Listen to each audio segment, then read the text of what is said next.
Texas is home to many eerie legends, but few are as chilling as the ones surrounding the railroad tracks that run through the city.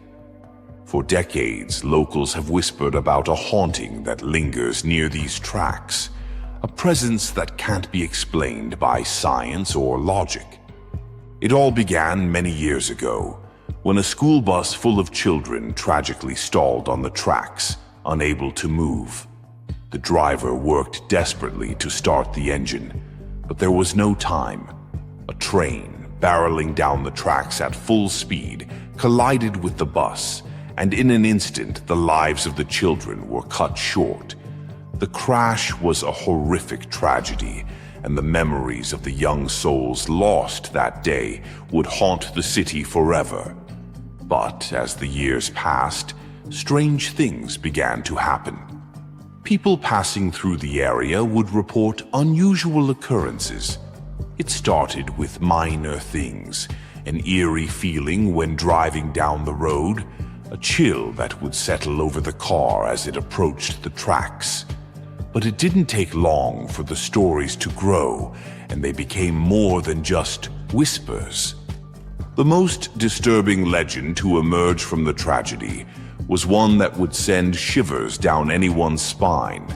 It was said that if you stopped your car on the railroad tracks and put it in neutral, something would push your car to safety. At first, this sounded like the type of ghost story that might be shared around a campfire, a legend that could easily be dismissed. But as more people came to visit the tracks, they found that the stories weren't just stories. Those brave enough to test the legend reported feeling the car move on its own, as if something or someone was giving them a push. The vehicle would slowly roll forward, moving across the tracks, despite the fact that the ground was almost perfectly flat. At first, people were confused. Was it a trick of the mind, or was something truly pushing them? Then came the most unsettling part. Some visitors, curious to see if there was any truth to the legend, would sprinkle baby powder on the back of their car to check for signs of something paranormal. After moving across the tracks, they would get out and inspect the bumper. What they found sent chills down their spines. Tiny handprints, perfectly formed, would appear in the powder. No one could explain how they got there. It was as if the spirits of the children who had died there were reaching out, trying to help those who visited the tracks. But was that truly the case? Or was there something darker at work? As the story spread, more and more people came to test the legend for themselves. Some claimed that they saw figures at the edge of the tracks, figures of children standing still, watching. Others reported hearing faint, ghostly laughter, a sound that would send a shiver down anyone's spine. But the most terrifying sightings of all were the reports of a woman dressed in a flowing white gown, standing at the edge of the tracks. She was always seen at night, and she appeared to be walking slowly, almost deliberately, along the rails. Her face was pale, her eyes filled with sorrow. No one knew who she was, but her presence was undeniable. One night, a man who had heard the stories decided to visit the tracks by himself. He parked his car and waited, trying to get a glimpse of the legendary lady in white. At first, he saw nothing, just the dark, empty tracks stretching out ahead. But then, as he looked up, he saw her, the figure of a woman standing in the distance. Her white gown shimmered under the moonlight, and her pale face was turned toward him. He couldn't look away, but when he blinked, she was gone. He told himself it was just a trick of the mind, perhaps a shadow in the distance. But as he turned to leave, he felt an icy chill fill the car. The temperature had dropped so suddenly he could see his breath mist in the air. And then came the whisper, soft, barely audible at first, but growing louder with every passing second. It wasn't just the wind, it was a voice, a woman's voice calling to him. He spun around, panic rising in his chest.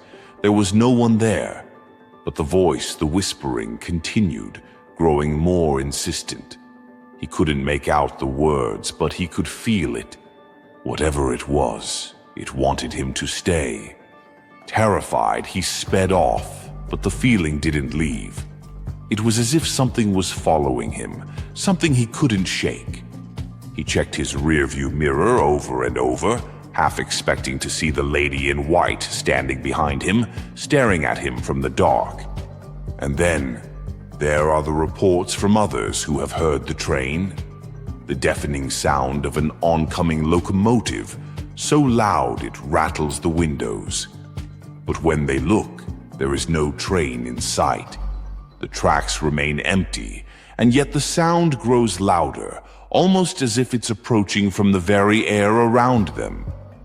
It's as if the crash, the tragedy, is still replaying itself over and over. No one can explain why this haunting persists. Is it the spirits of the children who died here, still trying to protect others from the same fate? Or is it something more sinister, something tied to the lady in white, whose sorrow seems to haunt the tracks, unable to find peace? The railroad tracks in San Antonio have become a place of pilgrimage for those brave enough to test the legend for themselves. Some come to see the lady in white, others to experience the strange occurrences for themselves.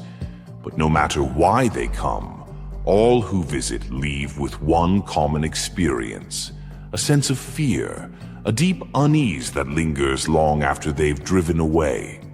For some, it's the tiny handprints on the bumper.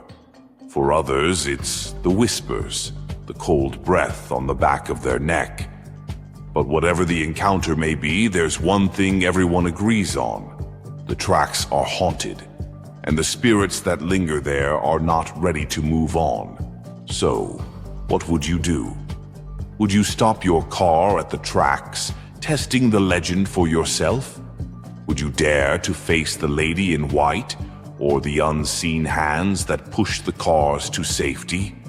Or would you turn away, haunted by the whispers of those who never escaped, and the chilling reminder that sometimes the past doesn't stay buried? One thing is for sure, the railroad tracks in San Antonio are waiting, and they always will be.